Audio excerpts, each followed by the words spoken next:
A tensão atingiu seu ponto máximo, o coração do poder foi atingido. Não há abrigo seguro quando os mísseis caem sem aviso. O Irã contra-ataca com força brutal e prepara um golpe estratégico que pode abalar o mundo inteiro. As potências nucleares entram na dança perigosa, e a escalada parece não ter volta. Enquanto a Ucrânia desferiu um golpe certeiro em fábricas de explosivos, as chamas se espalharam como nunca antes. Imagens que você não pode ignorar. A desmilitarização avança conforme o planejado, mas há um detalhe perturbador: as forças russas estão derrubando seus próprios aviões. E isso é só o começo. As notícias mais urgentes e exclusivas estão aqui, no noticiário que antecipa os fatos antes de qualquer outro. Tudo o que você precisa saber hoje, de forma clara e direta. O Irã, consumido pela fúria, errou o alvo mais uma vez. 200 foguetes lançadas, 4 mortos, 80 feridos e nenhum impacto real. Em resposta à Operação Leão Ascendente, onde Israel eliminou a elite da Guarda Revolucionária em questão de horas, Teherã orquestrou uma noite de vingança. Alvos em Tel Aviv, Jerusalém, Beer-Sheva e até a base de Kíria, quartel-general das Forças de Defesa de Israel, foram atingidos.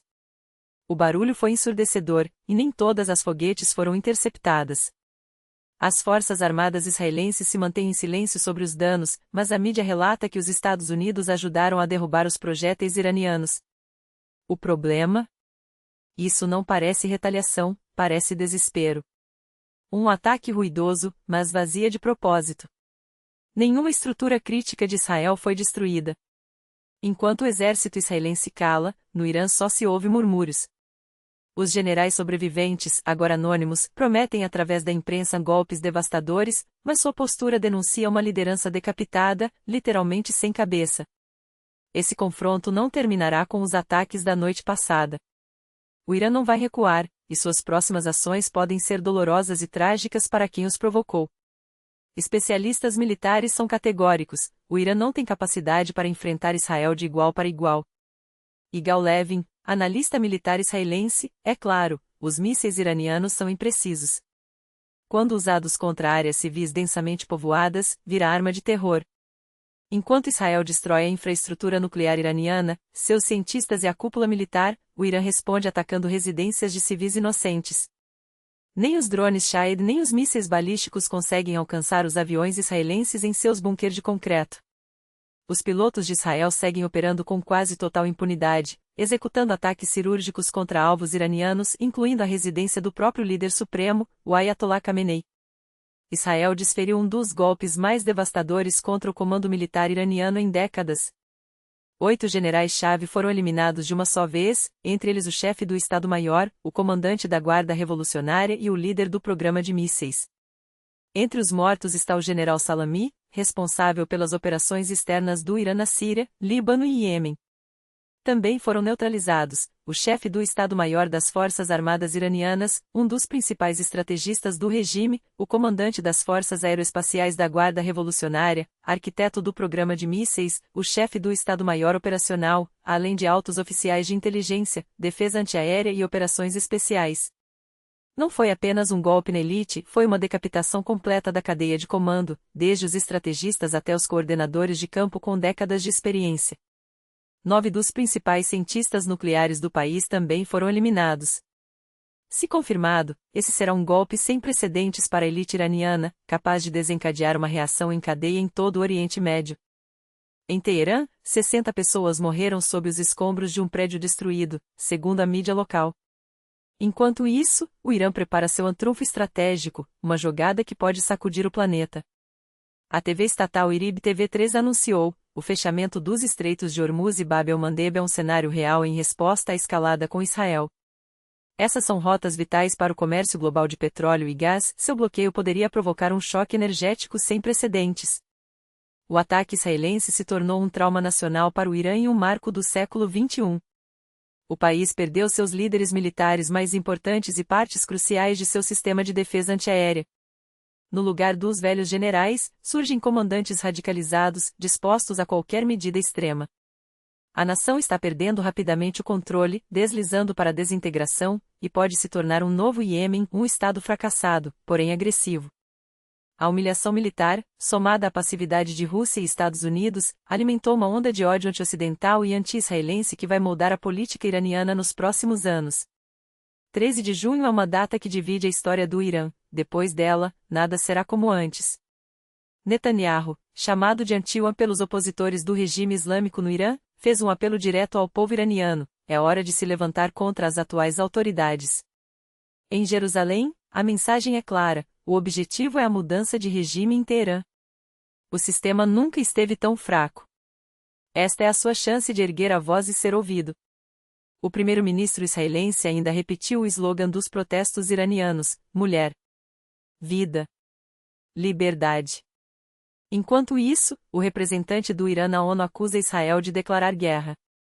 Dentro do país, prometem lançar 2.000 mísseis contra Israel no próximo ataque. E ambos os lados possuem arsenal nuclear. Um único impacto poderia reduzir Tel Aviv a cinzas. Uma ogiva de 50 quilotons é muitas vezes mais poderosa que a bomba de Hiroshima.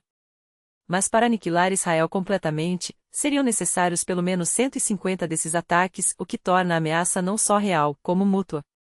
De repente, o enredo do jogo a Metro 2033 ganha um tom assustadoramente real.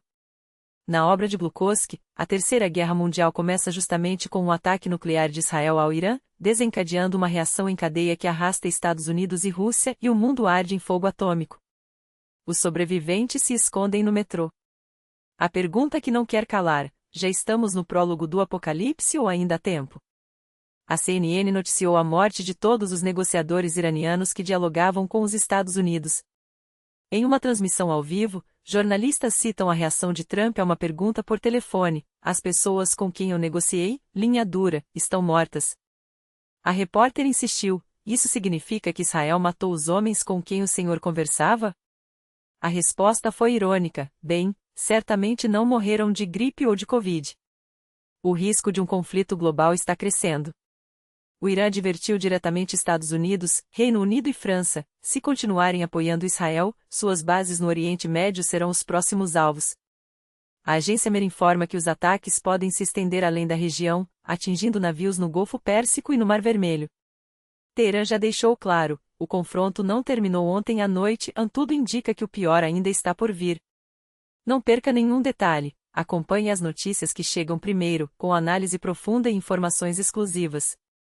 De manhã à noite, trazemos os fatos mais importantes e impactantes para você.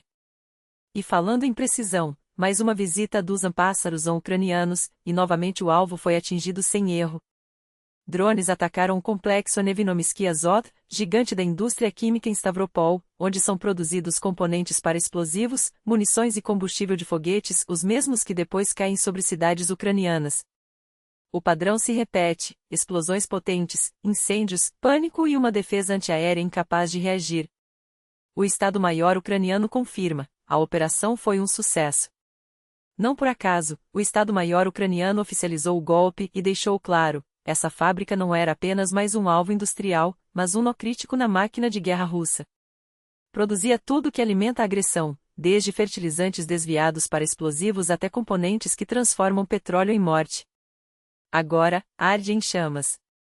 E não há ironia quando o governador, com a habitual teatralidade, garante que todos os drones foram abatidos, enquanto as imagens mostram o centro de controle do complexo reduzido a escombros. Só caíram fragmentos, dizem. Fragmentos que, milagrosamente, destruíram o coração operacional de um dos maiores polígonos químicos da Rússia. E não para por aí. Os drones ucranianos estenderam sua sombra até a região de Samara, onde o novo Kuibyshevsky Zavod Catalisator-Os, joia da coroa da Rosneft de Sechin, virou mais um farol de fogo no mapa da derrota russa. Ali, fabricam-se os catalisadores que refinam o petróleo em combustível para tanques e os compostos que dão potência às ogivas. Explosões em série, labaredas de 50 metros, funcionários correndo em pânico e, claro, a farsa oficial: nenhum dano significativo. Só que as redes sociais russas, dessa vez, não engolem a mentira. Os moradores filmam, compartilham, contam o que os telejornais não mostram. Porque esse não foi um ataque qualquer, foi um golpe cirúrgico no sistema nervoso da economia de guerra de Putin. Junho de 2025, o mês em que a aviação russa entrou em colapso. A desmilitarização avança, mas há um detalhe grotesco demais para ignorar. Enquanto a Ucrânia derruba caças russos como moscas, Moscou se encarrega de abater a si mesma. Um Su-25 derrubou outro Su-25. Sim, você leu certo. Fogo amigo em sua forma mais patética, com vídeos circulando nos canais pró-Kremlin e especialistas boquiabertos. E não é caso isolado. Em junho, um Su-35, o orgulho da geração 4++an russa, foi aniquilado por um F-16 ucraniano, o mesmo caça que Putin jurava ser inútil nas mãos de Kiev. Ironias da história: um jato americano obsoleto, entregue há semanas, esmagou o símbolo da superioridade aérea russa em pleno céu. Mas o verdadeiro terremoto veio antes, com a Operação Teia de Aranha. A SBU, em uma noite, incinerou um terço da aviação estratégica russa, bombardeiros, caças, sistemas de defesa dentro de suas próprias bases, a centenas de quilômetros da frente. Junho de 2025 já tem lugar na história. Comparável, talvez, apenas a junho de 1941, quando outro regime, convencido de sua invencibilidade, viu o chão abrir-se sob seus pés. Até aqui, a mensagem está clara. A guerra não é mais sobre linhas de frente, mas sobre o colapso sistemático de tudo que sustenta a máquina de Putin. Fábricas em chamas, caças caindo do céu, e uma população que, aos poucos, deixa de acreditar nas farsas oficiais. Se você chegou até aqui, obrigado pela confiança. Cada compartilhamento, cada comentário, cada like é um sinal de que a verdade ainda importa e de que, juntos, podemos fazer com que ela ecoe mais alto que as mentiras. Até a próxima! E que as notícias, de hoje em diante, sejam cada vez melhores para nós.